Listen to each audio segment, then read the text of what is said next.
This is the audio edition of Mobile Fix, made with Amazon Polly and a synthetic voice. Read the original email edition with all the links at addictivelondon.com.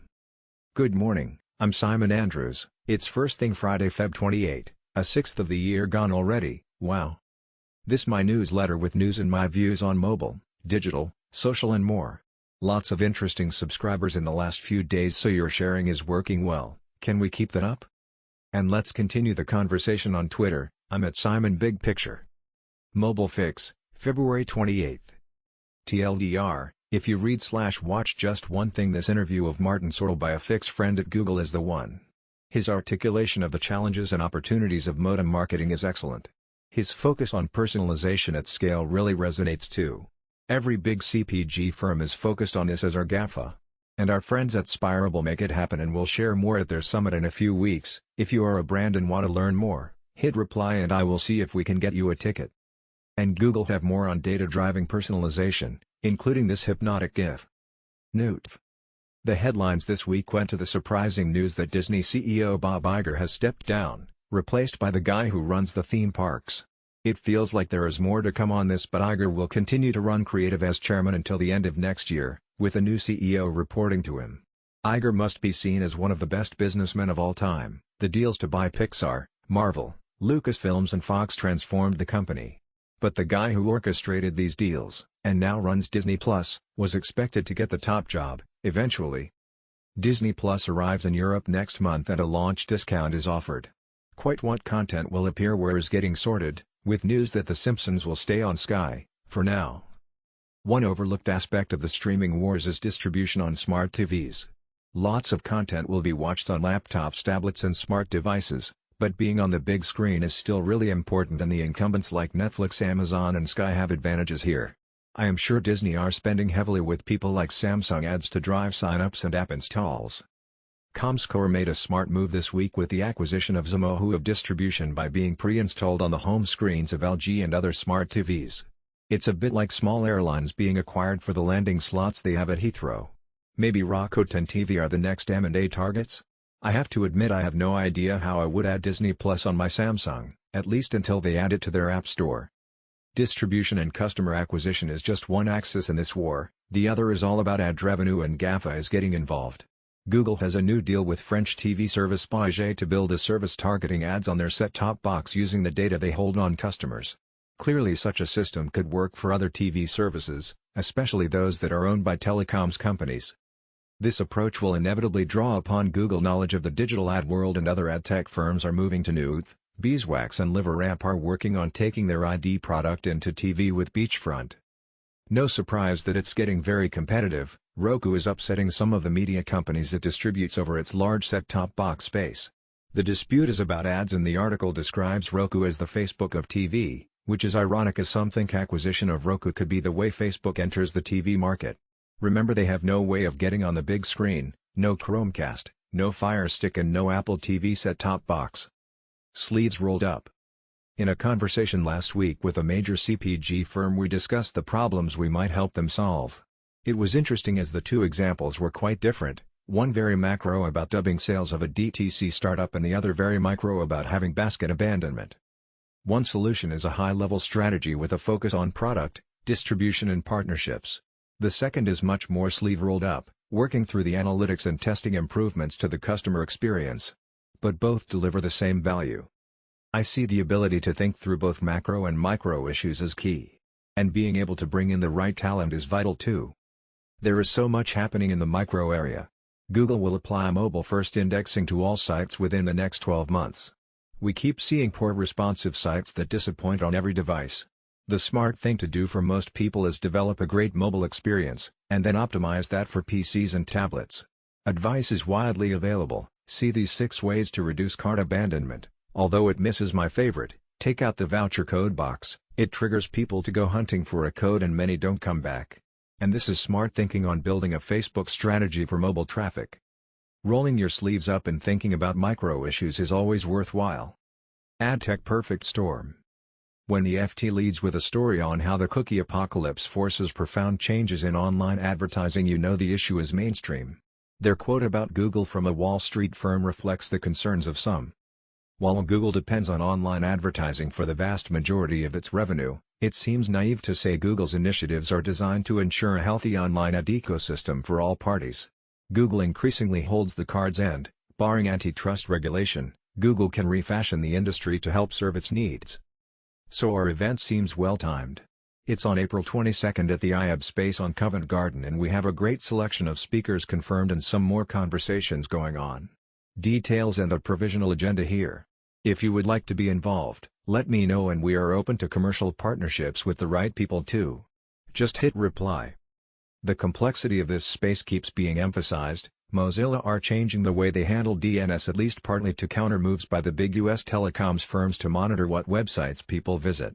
A vulnerability in ad.txt seems to have been exploited by fraudsters who remain vigilant on finding ways to thwart efforts to clean up our ecology. This is one of the problems with moaning about Google. If they can deliver a safe space for digital advertising, it's likely that everyone will benefit, as Google fees etc. are probably dwarfed by the money lost by brands to endemic and persistent ad fraud. People are looking for solutions now. This makes the point that making Safari work now is good practice for when Chrome turns cookies off. And Adweek have a good summary of the US IAB research event from last week, hoping to have someone to talk about this at our salon. Publishers. This is a good analysis of the latest figures from the New York Times, amongst other things showing how they beat their subscription targets well ahead of schedule. This is the full press release. Advertising is proving hard, prompting this from their CEO. The Times is a subscription-first publisher, Thompson declared. Woe betide the newspaper that isn't. At our event we have senior people from The Telegraph, Guardian and Economist talking on this topic. And the new team at Reach, who own the Mirror, Express and Star, are adopting a similar strategy. As SMS says in his interview, people are quite happy to share data if there is a value exchange, and I am convinced that the combination of first-party data and context will improve the prospects of these content creators post the ad tech perfect storm. As long as we can get the media buyers to recognize the value they have ignored for years. Again, we have a super smart agency panel lined up to discuss this. One other issue for publishers is the experience they deliver. Right now the digital ads and pop-ups make the web a tough place to read, as this VC eloquently points out. The mobile web is probably the worst. Has anyone ever said yes to pop-ups offering notifications or being added to the home screen? Merchant. Some more good thinking on DTC. Anna Angelic has another good piece, this time on how GMO brands, fueled by steroid VC money, grow too big and eventually implode. It's a good build on My Bonsai Brands, which now has over 10,000 views. Ning Li was a pioneer merchant, starting one of the earliest and most interesting e-commerce brands made back in 2010, along with super smart entrepreneur and VC Brent Hoberman. He is now running a DTC brand, and his thoughts a year in are fascinating. His emphasis on product is particularly illuminating. Too many DTC brands look like a drop-shipping business, with Me-Too product sourced from China. Another DTC exec makes the point that the sector is overhyped. Fundamentally, DTC is just a sales channel, and it should be treated as such. It's been in vogue to treat it differently because it's e-commerce and novel and consumer touching. And it's true that it is different. And it is more valuable. But not as dramatically so as has been treated in recent years. Which is why we now favor the term merchant. Every smart retailer will try various models and use the blend that works for them. Stratechery has some good thinking on Harry's and how customer acquisition, digital advertising, is the defining element for DTC, but making the point that Google and Facebook take a big chunk of the value chain through being indispensable. He mentions how one advantage of CPG in the old days was their dominance in shelf space, as I do in Bonsai Brands, so it's interesting to read that retailers are taking back control. Amazon. The much-anticipated Amazon cashierless store has opened in Seattle. At 10,200 square feet, about the same as a Tesco Metro and 5 times bigger than a typical Tesco Express, it's their first proper grocery store. The Amazon Go grocery store carries 5,000 items, most whole food brands and lots of well-known brands. Barb data suggests that the Amazon investment in Premier League paid off. The UK saw 7.14 million subscribers in Q4, up 35% year-on-year. That's around £150 million in Prime membership fees, let alone the increased spending that usually accompanies Prime membership. They plan to combine two key areas of focus, an apprentice-style TV show on fashion designers competing where the winning clothes can be bought online as soon as the show ends. This builds on the new Amazon Live service, which looks like a QVC clone but doesn't quite get there. A survey of Amazon advertisers shows 81% intend to spend more with them and 41% of these said they plan to spend as much as 25% more than the previous 6 to 12 months. And Amazon keep helping advertisers with tips on how to make the most of the platform, hear how to increase click-throughs and with an enhanced set of analytics for free, etc.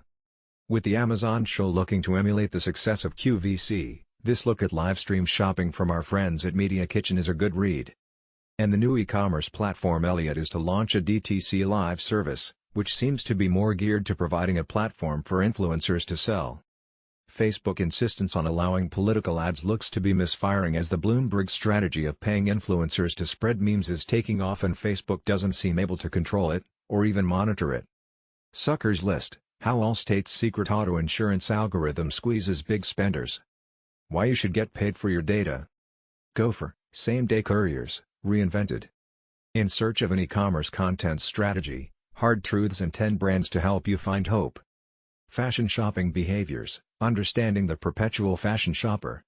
What happens to your mail-order mattress after you return it? TikTok owner's plan, be more than just TikTok. Shopify joins Facebook's embattled Libra Association. Snap Accelerator names its latest cohort. Uber Eats has lost its biggest advantage in the food delivery war. In an unfortunate coincidence, OMD shared this good thinking on the impact of coronavirus on consumer behaviors and market conditions. Then the next day they had to close their London office. Our best to all our OMD subscribers working from home. Finally, always been interested in product placement, so amused to see that Apple prevent bad guys in movies from using an iPhone. The best story on this topic is when Coke owned Columbia Studios and were making Missing, a film about the disappearance in Pinochet's Chile. The prisoners were held in football stadiums and the guards were a nasty bunch. So Coke had the film show them drinking Pepsi from a well-branded fridge. If you enjoy reading Fix, please share it with anyone and everyone you think might be interested. Sign up for the email here. We are keen to build the Fix community, so please do share, and if you share anything from Fix on social, a hat up to it Simon Big Picture would be appreciated. And are we connected on LinkedIn? Have you listened to our podcasts yet? More on the way.